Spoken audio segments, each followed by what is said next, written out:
Blizzard Entertainment, Inc., an American video game developer and publisher founded February 8, 1991, the year that Sonic the Hedgehog was released, under the names Silicon and Synapse by three graduates of the University of California, Los Angeles, Michael Morhaime, Alan Haddam, and Frank Pierce, and is currently a subsidiary of American company Activision Blizzard. Based in Irvine, California, the company originally concentrated primarily on the creation of game ports for other studios before beginning development of their own software in 1993, with the development of games like Rock and Roll Racing and The Lost Vikings. In 1994, the company became Blizzard Entertainment, Inc., before being acquired by distributor Davidson and Associates and later by Vivendi. Shortly thereafter, Blizzard shipped their breakthrough hit Warcraft: Orcs and Humans. Blizzard went on to create several successful video games, including the Warcraft sequels StarCraft and Diablo series, and the MMORPG World of Warcraft.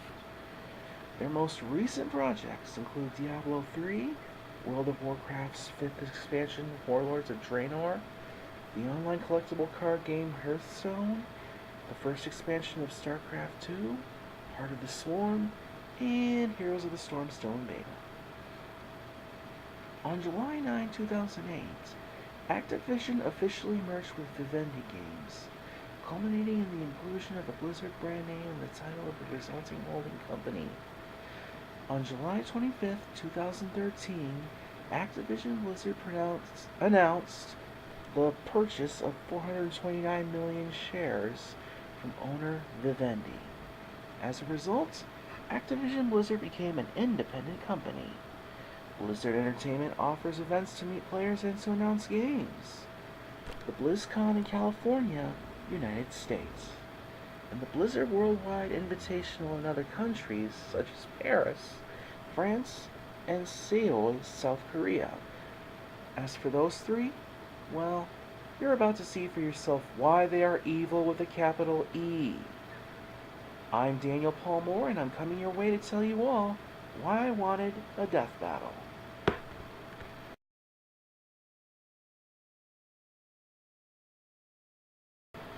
Deathwing the Destroyer, formerly known as Neltharion the Earth Warder, was one of the 5 dragon aspects and leader of the Black Dragonflight. Thousands of years ago, Neltharion was empowered by the Titans with dominion over the earth and the deep places of Azeroth.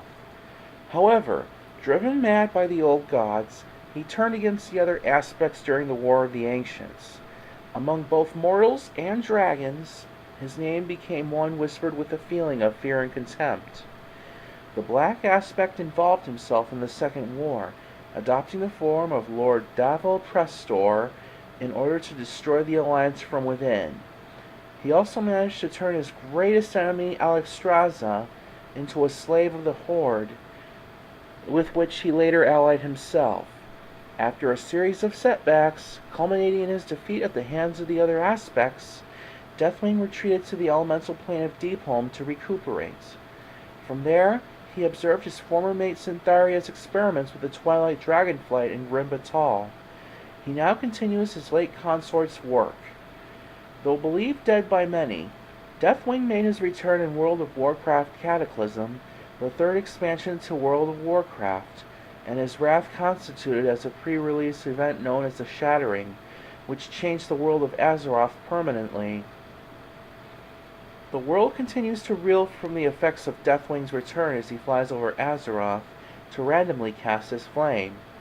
He is the final raid encounter of Cataclysm, appearing as the last 2 encounters of the Dragon Soul raid. Deathwing had control over the land and its fathoms, including lava. Like the rest of his Dragonflight, lava features prominently in his attacks. He also has the ability to withstand extreme temperatures, such as those within volcanoes.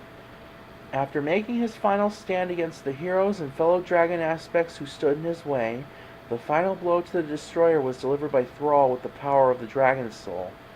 As Deathwing's distorted body submerges into the Maelstrom, his reign of destruction was finally brought to an end. After his death, the world relished in relief as they survived the cataclysm brought on by Deathwing, and the great purpose of the aspects was finally fulfilled, their ancient power being expended as they looked to the mortals to foresee the new age. He is voiced by Michael McConaughey.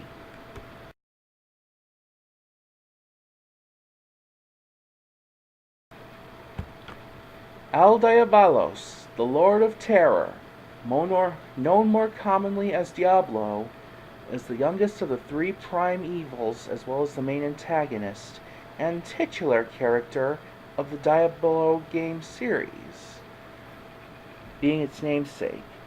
Amongst all demons known to humankind, he is considered the most powerful due to his ability to instill fear into the hearts of people with his name alone.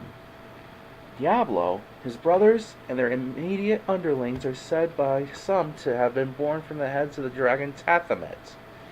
Diablo's evil, actions, and methodology are best understood in the context of creating and fostering terror and fear for its own sake and not specifically for conquest or power. The realm of terror within the burning hells is sparsely populated, for even demonkind cannot stand against its unrelenting torment. Deckard Cain states that while Mephisto is the most intelligent of the three, Diablo is the most creative, to the extent that he names Diablo as an artist of terror.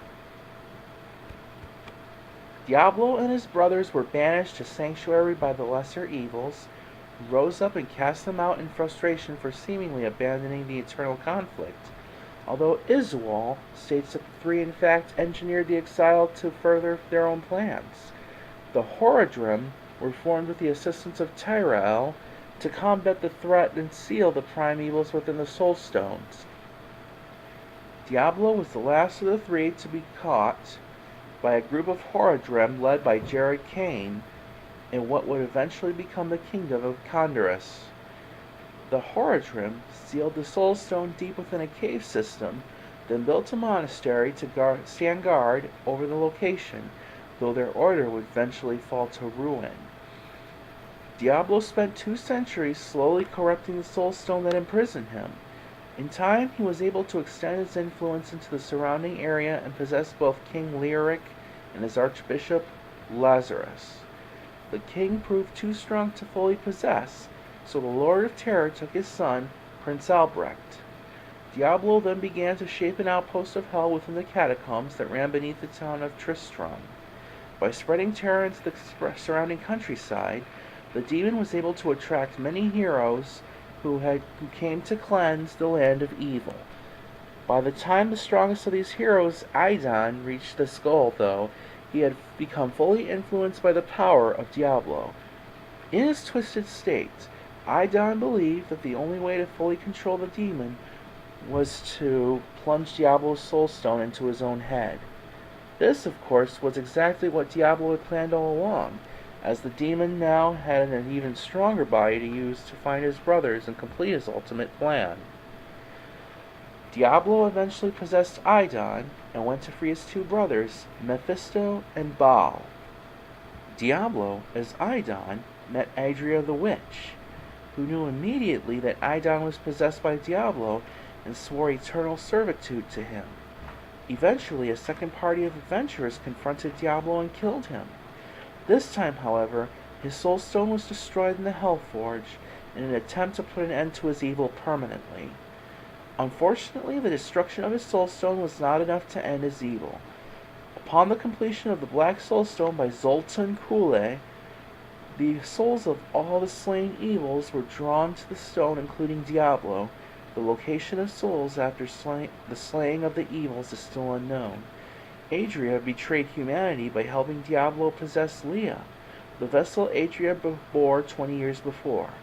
The result of conception of Adria and Diablo, now that all evils are in one body, Diablo is reincarnated as a prime evil and had begun his assault in the high heavens. Unfortunately for him, Diablo was defeated by the Nephilim and cast down from heaven. His soul was entrapped inside the Black Soul Stone along with other evils. Since Malthael had destroyed the Black Soul Stone and subjugated Diablo's essence, His death meant that Diablo is free and able to revive once more.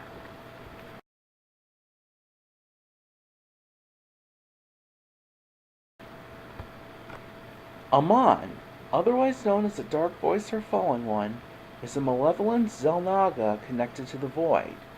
He is the master of the hybrids and seeks to remake all life in his image.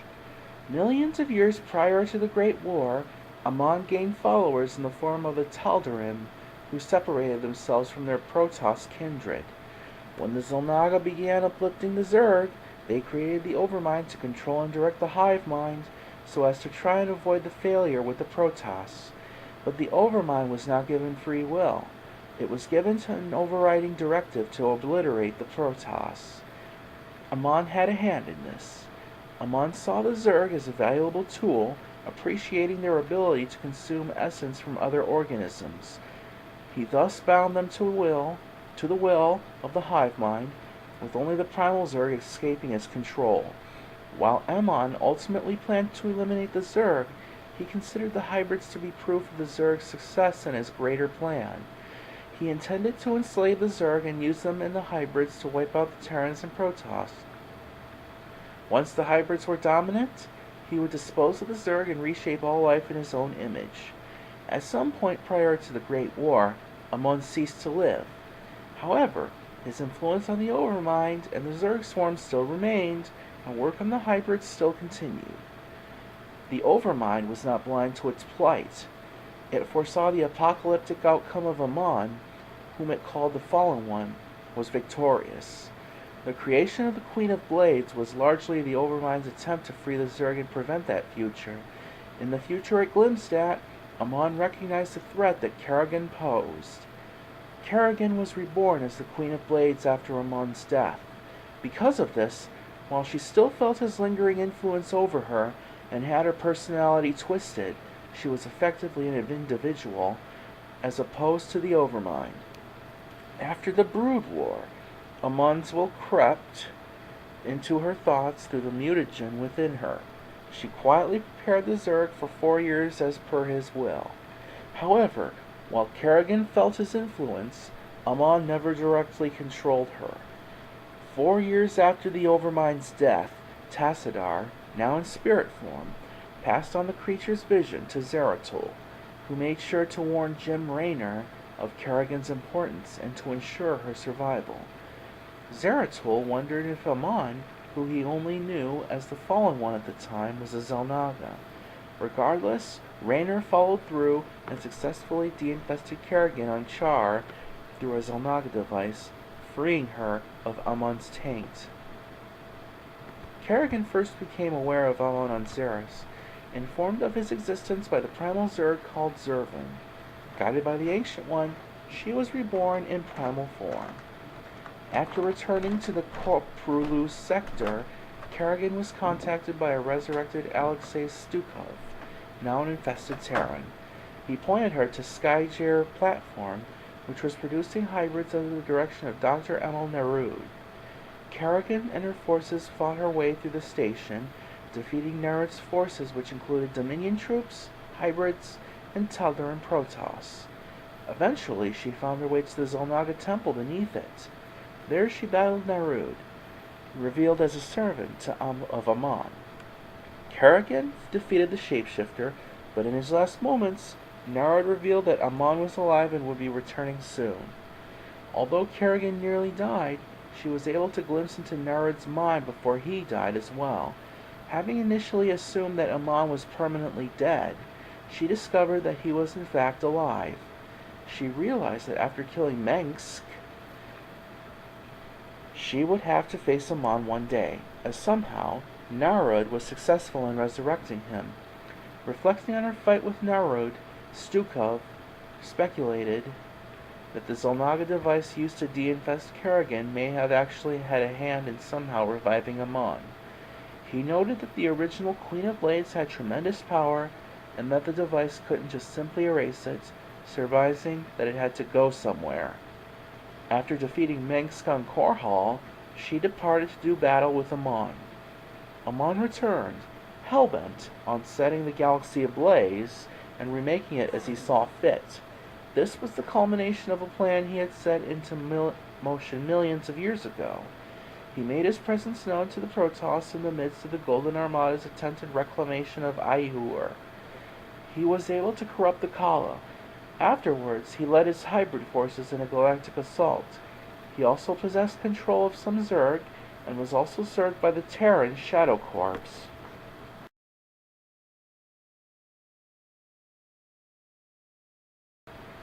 With that out of the way, I just thought that I would go on ahead and tell you about the contest that I propose. Yes, it's going to take place somewhere in June 2015. I haven't revealed the date yet. Have you made the animated intro sequences, YouTubers? Because so far, I only got one from Joey Powell. I'm not going to spin the wheel just yet. At least not until I get 2 or more entries until the deadline. I can already predict Screw Attack's Wiz and Boomstick's jealousy flowing in their veins already. I will probably set the deadline to July 2015. You'll just have to wait and see, fellow Screw Attack fanboys and fangirls of YouTube. In the meantime, why not focus on working on the aforementioned animated intro sequences? Don't forget to fave, comment, share, like, and subscribe, and help keep this account safe from internet haters, rude people, and internet trolls, because it really helps out a ton. Until then, thanks for watching!